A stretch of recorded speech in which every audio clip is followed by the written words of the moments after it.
Welcome to the deep dive. Today, we're really getting into some foundational material. We are. It's a series of lectures, right, from 1972 by Percy L. Greaves, Jr. Yeah, and they're very much reflecting the economic ideas of, well, Ludwig von Mises. Quite a specific viewpoint. Absolutely. The sources, they cover a lot of ground, starting with the basics, like what even is economics? Right. Then moving into value, money. And eventually building up to their take on what causes economic crises, particularly looking at 1929 and, the whole monetary situation up to the late 60s. So our mission here really is to unpack the main arguments, the key insights from these lectures. Think of it as a shortcut, maybe, to get a handle on this specific way of thinking about economics and history. Exactly. We'll pull out the important bits for you. Okay. So let's dive in. Okay, so this whole perspective starts with what they see as the absolute bedrock of economics. Which is? Well, the source material points straight to Mises, summed up in just two words. Men act. Men act. Okay. Sounds, I don't know, almost too simple. It does, but the idea behind it is pretty profound, actually. It means all conscious human behavior. It's purposeful. Right. People are making choices. They're aiming for something they want, trying to change things from how they are now. Trying to shape the future, basically. And a really critical point these lectures make right away is that good intentions, they're just not enough. Ah, okay. Results matter more than intentions. Exactly. The source uses this great little story. The American sailors. In Sweden. That's the one in Stockholm, visited a church, didn't understand a word of Swedish. But they wanted to be respectful, fit in. So they decided to just copy this guy in front of them. Right. Good intentions, totally. So when this gentleman stood up, the sailors, well, they stood up too. And the whole place apparently burst out laughing. Because it turned out the minister was announcing a baptism and had just asked the father to stand up. Oh, dear. Good intentions, disastrous, or at least awkward results. Precisely. And there's the simpler example, too, the child in the hot stove. Wants to help mom, touches the stove, gets burned. Doesn't matter how good the intention was. The stove follows its own rules, you might say, and that's the point the lectures hammer home. Economics, from this view, deals with eternal laws. Eternal laws. That sounds pretty heavy. What do they mean by that? Think of them less like laws passed by politicians and more like fundamental principles, cause and effect in human action. Things that are just true about how interaction works. Yeah, inherent laws of the economic world that people can't just wish away or vote against. Like gravity, almost. You have to understand them to get the results you actually want. Ignore them, and you get unintended consequences, like the sailors. Exactly, bad outcomes. Okay, so let's get into how this perspective views value and exchange. The source spends a lot of time here, especially critiquing an older idea. Right, the labor theory of value. Often linked to Adam Smith, Right. Ricardo, and Marx, of course. Yeah, the basic idea being that something's value comes purely from the labor needed to make it. And the implication, especially for Marx, was that all that value really belongs to the workers. But these lectures argue that's a complete fallacy, a fundamental mistake. Instead, they push the subjective value theory. Austrian School, right? Menger. Yes, Menger, Jevons, Walras, they all kind of developed similar ideas around the same time, actually. Though it's important, the source isn't a fan of the mathematical approaches of Walras and Jevons. Why not? Because they argue you can't really measure value mathematically. There are no constant objective units. Value isn't in the thing itself. Like its weight or color. Exactly. Value exists only in our minds. It's subjective, personal. It depends on your wants and your situation, right here, right now. So the value of, say, a loaf of bread isn't fixed? Not at all. It's always a comparison. And that comparison changes based on, well, the specific concrete want you're thinking about and the supply you actually have available. The lectures use that example, Mr. Smith, with his horses and cows. Right. If he needs transport, maybe one horse is worth more to him than one cow. Simple enough. But then the barn collapses. Exactly. Suddenly he has to choose, save all the horses or are all the cows. Now the comparison is totally different. It's not one versus one anymore. It's the whole group. And which group helps him more in that disaster? His values just re-rank instantly. Yeah. Based on the situation, the units being compared, it's always relative. And that leads to the idea of the marginal unit, doesn't it? It does. Crucial concept. The value of any single unit you have, like one bag of grain out of 6, is set by the value of the least important want that specific unit satisfies. The want you'd give up if you lost that one unit. Precisely. Like the classic 6 bags of grain example they use. Oh, yeah. Yeah, that one's really clear. So you have 6 bags. Use one. Basic food, survival. Use 2, food for good health.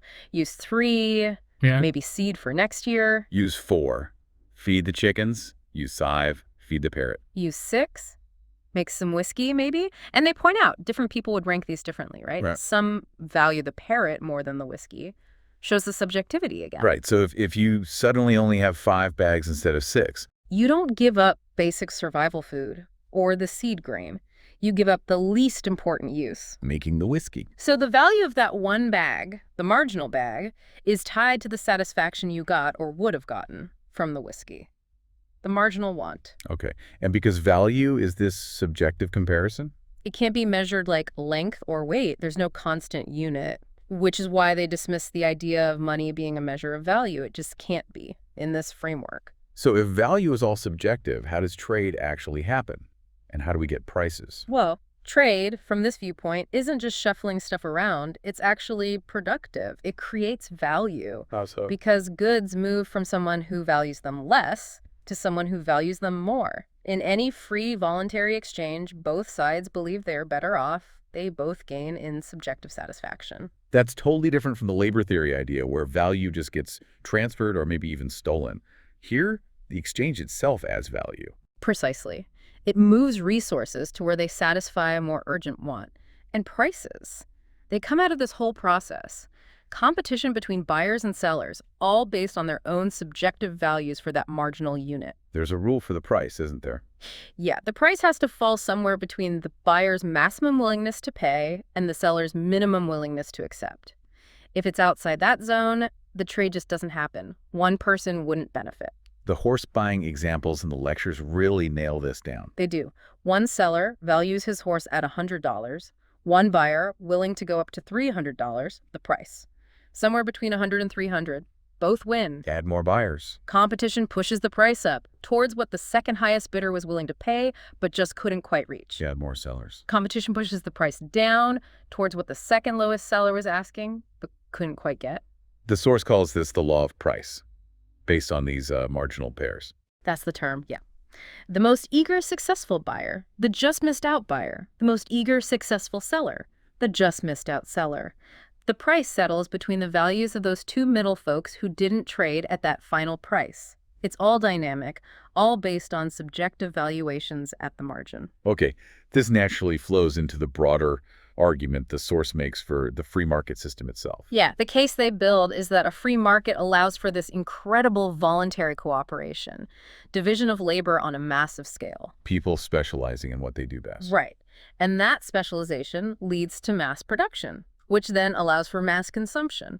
The result, they argue, is just a huge increase in living standards for pretty much everyone. So even if I can't build a jet plane myself, You benefit because the system allowed someone else to figure it out, build it, offer the service, and eventually you can buy a ticket. Same for printing presses, computers, you name it. society benefits from letting individuals pursue their own plans using their own unique knowledge and talents. That's the idea. And the contrast presented in these lectures is government intervention. Which they argue usually comes from misunderstanding how markets work. Exactly. And it ends up stopping people from achieving what they value most by interfering with that voluntary movement of goods, services, and labor. Okay, let's talk about a specific target of critique in the sources: the welfare state. The argument here is pretty stark. The welfare state works by taking money from Group A, taxpayers, and giving it to Group B, recipients. And the source claims this reduces overall production. Yes. The idea is twofold. Group B might work less or produce less because they get income without producing equivalent value. And Group A might have less incentive to produce more if a large chunk of any extra income is taxed away. So total output shrinks. They make a distinction between that and private charity, though. They do. Private charity, being voluntary, is seen as fostering gratitude, maybe, and not distorting incentives in the same way. Government welfare, though, is argued to create dependency. And leads to demands for more. According to the source, yes. It can lead to recipients organizing, demanding benefits as a right, which puts more political pressure on the system. The fundamental claim is that the real way to help the poor isn't shuffling existing money around. It's about baking a bigger pie, increasing total production. Exactly. And how do you do that according to the lectures? Savings and investment. Right. More savings get invested in production, better tools, new factories, new technologies. That creates more jobs, makes workers more productive, leads to more goods and services, And eventually lower prices because there's more stuff available. which helps everyone, including the poor, far more sustainably than welfare payments, or so the argument goes. What about equality? That's a huge political idea. The lectures draw a really sharp line here. Equality before the law. Absolutely essential. Everyone plays by the same rules. But trying to force equality of outcomes, everyone having the same wealth. That's seen as impossible and actually undesirable from this perspective. Why? Because it's the very inequality of talents and skills that makes the division of labor possible. That's the engine of progress. Trying to level everyone destroys that engine. And this connects to their critique of the progressive income tax. Definitely. They argue it's based on a mistaken idea that everyone's value scale is basically the same. That taking, say, 50% from a rich person just means fewer luxuries, while taking 10% from a poor person is a bigger deal. But the source says that's wrong. They argue it ignores how people structure their lives. Losing that marginal high-income dollar might not mean giving up a yacht. It might mean missing a mortgage payment, or losing insurance, or not being able to fund a business expansion. Things they value very highly based on their plans. So the impact isn't just proportional, it hits differently based on subjective values and plans. Exactly. And ultimately, they argue it reduces the incentive and the ability of those higher earners to save, invest, and produce, which hurts everyone in the long run. Okay, labor unions. Interesting that the source isn't completely against them in principle. That's a nuance, yeah. It's not against workers organizing voluntarily. If a union actually provides a useful service, like, say, certifying that its members are really skilled plumbers, An employer might actually prefer hiring them. That's fine. that's seen as potentially beneficial. The critique is aimed squarely at unions being granted special legal privileges by the government, Privileges like what? like the power to restrict who can work, or to use coercion to prevent employers from hiring non-union workers, or preventing unemployed people from offering to work for less than the union wage. And the claim is these privileges end up hurting everyone else. That's the argument in the source, yes. When unions use these powers to force wages above what the free market would set. Costs go up for businesses. Right, which means higher prices for consumers. People buy less. So businesses might need fewer workers, Yeah. leading to unemployment. Exactly. Some workers lose their jobs in the unionized sector and are forced to look for work elsewhere, maybe in lower-paying non-union jobs. This increases the supply of labor there, pushing those wages down. And there's an impact on investment too. A big one, they argue. If potential investors see that unions can arbitrarily push up labor costs and capture potential profits, they'll be less likely to invest capital in the first place. Fewer new businesses, fewer new jobs, fewer opportunities for everyone over time. The steamship example they use really highlights the vulnerability of fixed capital. It really does.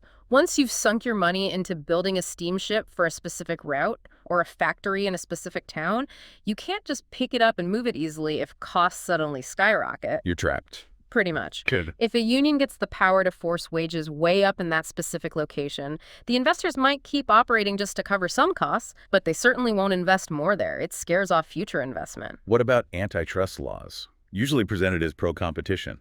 Well, from the viewpoint of these lectures, they're seen as another form of government intervention that often ends up harming consumers. How so? The argument is that major monopolies didn't just spring up from the free market naturally.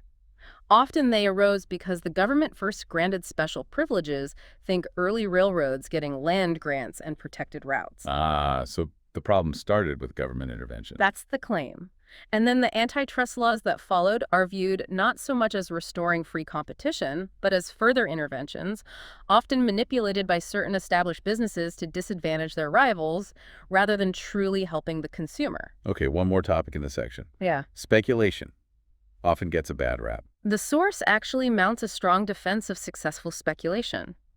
They argue it's not just moral, it's socially useful. How does that work? The idea is we're all speculators, really. We act based on what we think will happen. A market speculator tries to anticipate future needs. They buy something when it's relatively cheap and abundant. Hoping its price will rise later because it will be scarcer or more in demand. Right, and if they're correct, what have they actually done? They've moved goods through time from a period of relative plenty to a period of relative scarcity. Like Joseph in the Bible. Storing grain during the good years for the famine years. Exactly the analogy they might use. Successful speculators only make a profit if they correctly foresee future human wants and act in a way that helps satisfy them. If they guess wrong, they lose their own money. The profit is seen as the reward for providing that valuable service of allocating resources better across time. Okay, let's shift gears now to a really big topic in these lectures. Money, inflation, and depressions. Yeah, a major focus. The theory of money here starts with its origins not from government decree, but spontaneously from traders. Barter is clumsy, right? Hard to find someone who has what you want and wants what you have. Exactly. So traders naturally started seeking out some commodity that was more easily exchangeable, more marketable, that almost everyone would accept. And that became money. The most important commodity because it's involved in almost every trade. Right. On one side or both sides of nearly every transaction. And its key function, according to these lectures. Just a medium of exchange. Solely a medium of exchange. They strongly argue against the common idea that money is a measure of value. Because value is subjective and fluctuating. Precisely. How can you measure something subjective and constantly changing with a fixed yardstick? You can't. Money helps us compare and trade, but it doesn't measure the underlying subjective value. The history of using gold and silver together by metallism is used as an example of government intervention causing problems, right? Absolutely.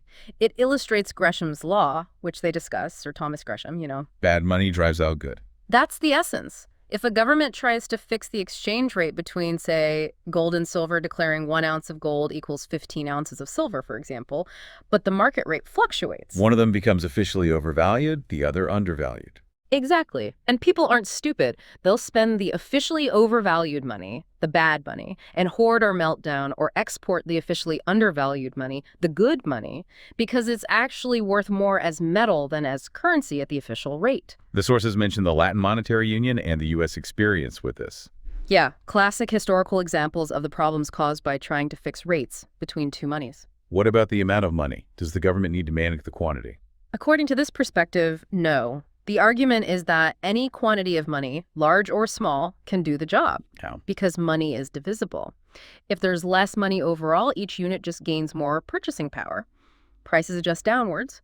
If there's more money, each unit buys less. Prices adjust upwards. The overall purchasing power or value of money is determined by people's demand to hold cash balances, how much money they want to keep on hand versus spending or investing. Okay, and this leads us to a really, really specific definition of inflation they use. This seems critical. It is absolutely central to their whole analysis. Inflation, in this framework, is defined only as an increase in the quantity of money and money substitutes. Not rising prices. Rising prices are seen as a consequence, usually the main consequence, of inflation, the increase in the money supply. But rising prices are not the inflation itself. And the source claims this definition got changed. Yes, they make a strong point that, in their view, the definition was deliberately shifted in the mid-20th century to focus on the symptom, rising prices, rather than the cause, increasing the money supply. Why would they do that? To obscure who is actually responsible for increasing the money supply, which, from this perspective, is almost always governments and the central banking systems they create. If inflation is just prices going up, it sounds like some mysterious force, not a policy choice. That's a really important distinction for understanding their arguments, and they use the German hyperinflation as a case study of the stages. A terrifyingly clear example. Stage 1. Government prints money, but prices rise slower than the money supply increases. People aren't fully catching on yet. Maybe they even save more temporarily. Stage 2. People realize what's happening. Confidence starts to break. Prices start rising faster than the money supply is increasing as people try to get rid of money and buy goods before prices go up even more. The flight into real values begins. Stage 3. Complete collapse. Total loss of confidence. People dump the currency for anything tangible immediately. Goods, foreign money, whatever. Holding the domestic money for even a day means significant loss. The currency function breaks down. And credit expansion is linked to this. Directly. Credit expansion is defined here as banks lending out more money, creating new credit, essentially new checking account balances, than they have in actual savings deposited with them. Fractional reserve banking. That's the primary mechanism they point to. It creates new purchasing power out of thin air, not backed by real savings, which acts just like printing more money. It's inflationary. It distorts the economy. Okay, so putting this together, How do they explain the 1929 depression? It wasn't just the market failing. Not according to these lectures, no. It wasn't seen as a failure of free enterprise at all. It was seen as the inevitable result of massive government intervention, specifically the credit expansion engineered by the Federal Reserve in the years leading up to it. The Fed kept interest rates too low. Artificially low, yes. The easy money policies of the mid-1920s. This wasn't the market rate. It was a policy choice, partly to help Britain return to the gold standard, partly to stimulate the U.S. economy. And this distorted things. Massively, according to the source. Cheap credit encouraged borrowing, fueled unsustainable investments, the malinvestments, and blew up the stock market bubble, shown by the huge rise in brokers' loans. Eventually, the boom built on this artificial credit had to bust. The crash and depression were the necessary, painful correction. The lectures then follow this thread through U.S. monetary history after 29. Right. The period right after the crash saw deflation prices falling. Painful, yes, but from this perspective, a needed readjustment. But the New Deal response under FDR is heavily criticized in the source. The efforts were aimed at preventing prices and wages from falling, trying to prop them up, and increasing the money supply. which they argue made things worse. Yes, prolonging the agony and deepening the unemployment. They cite data tables in the lectures supposedly showing unemployment remaining stubbornly high throughout the 30s despite, or because of, these policies. Things like the National Recovery Act, NRA, trying to fix prices and wages by cartelizing industries, are seen as prime examples of harmful intervention. So what ended the Depression, in their view? World War II, not the New Deal policies. The war created massive demand, pulling people into the military or war production. How was a war financed? Huge government borrowing, issuing vast amounts of bonds. And crucially, the Federal Reserve helped the government sell these bonds by keeping interest rates pegged low. Meaning the Fed essentially created money or enabled banks to create credit to buy the government debt. That's the argument. It created an artificial market for government bonds and planted, as the source puts it, a time bomb for ultimate inflationary explosion because of the huge increase in the underlying money supply. Moving into the post-war era, there's criticism of foreign aid programs. Yes. The argument is that government-to-government aid, like the Marshall Plan, wasn't the best way. It's claimed it often bypassed or even hindered private European businesses and instead gave funds directly to European governments. Which they could use how? To fund their own priorities, including nationalizing industries, without having to rely solely on their own taxpayers. Meanwhile, back in the U.S., the money supply just kept growing, as shown in tables in the source material. And later administrations continued these trends. The Korean War added more spending and inflationary pressure. Under Eisenhower, they note things like reducing bank reserve requirements, which allows banks to lend out more based on the same level of deposits, more credit expansion. Then Johnson. Big increases in deficit spending, Great Society programs, Vietnam War financed significantly by, again, increasing the money supply. This led to more inflation and a growing pile of U.S. dollars held by foreigners as short-term liabilities. And the government had trouble selling all this debt. According to the source, yes. It became harder to sell bonds to the general public or private institutions at the low interest rates the government wanted. So who bought them? Increasingly, the Federal Reserve and commercial banks, often using depositors' money, facilitated by those same low interest rate policies. Savers were penalized, earning less than inflation, effectively subsidizing government debt. It's presented as a system increasingly reliant on monetary creation rather than genuine savings. Okay, so wrapping all this up, the view on human action, value, markets, money, intervention, what's the core solution proposed in these lectures from 72? It sounds straightforward, but they acknowledge it's politically incredibly difficult. The main prescription is stop. Stop artificially increasing the quantity of money and credit. Let interest rates be set by the market, by real savings. And promote education about these free market principles. Yes, sound economic education is seen as vital, but the political problem is huge. Because politicians want to get reelected. And spending programs are popular. Financing them through inflation, increasing the money supply, is less visible, less immediately painful to voters than raising taxes directly. That's like a hidden tax. That's exactly how they frame it. Now, listening to all this, someone might think, okay, if the system has these deep problems, what about my savings? How do I protect myself? The source tackles this head on, and it goes back to that really stark cautionary tale from Germany in the 1920s. The hyperinflation? It's just unbelievable what It happened. is. People who did everything right by conventional standards, saved diligently in bank accounts, bought government bonds, paid their insurance premiums, all denominated in marks, they were wiped out. Completely. Lifetimes of savings vanished. But paradoxically, some people who went into debt. Right. Some, including members of the Jewish community, who perhaps understood the dynamics better or were just positioned differently, went heavily into debt in marks to buy tangible things, real estate, factories, physical assets, put down very little actual money. And when the mark became worthless, Their massive debts just evaporated, wiped clean, but they still owned the buildings, the land, the machinery, free and clear. It created enormous wealth shifts and tragically fueled terrible resentment later on. so what's the lesson the source draws from that extreme example? It's not just buy real assets. No, that's the crucial point. While a few might navigate a collapse successfully for themselves personally, the real overarching message from these lectures is that focusing only on saving yourself in isolation misses the bigger picture. What's the bigger picture? Saving the system itself, Yeah. saving the framework of social cooperation that the free market provides. Because without that, Even owning physical assets becomes almost meaningless. The source uses a powerful image. Imagine you own every building in Buenos Aires, all the land, all the infrastructure. Your name is on every deed. it's pretty good. But if the social order collapses, if the market stops functioning, the power grid fails, the water stops, the food deliveries cease, the transportation network breaks down, your ownership of those physical assets is worthless if society isn't cooperating to make them usable. You can't live in all the buildings or eat all the concrete. Your wealth is totally dependent on the functioning society around you. Exactly. So the ultimate message isn't just personal financial survival tips. It's that understanding these fundamental economic principles, these eternal laws as they call them, and their real-world consequences.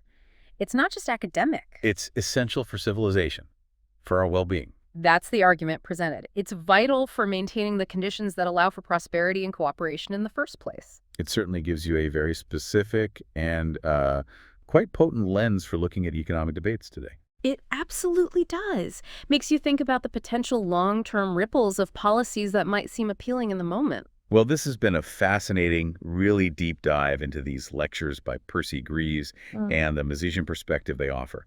Thanks for walking us through it all. My pleasure. It's definitely a viewpoint that gives you a lot to chew on. And thank you for listening. We hope this exploration gives you some new ways to think about current events and the ongoing discussions about our economy. Until next time.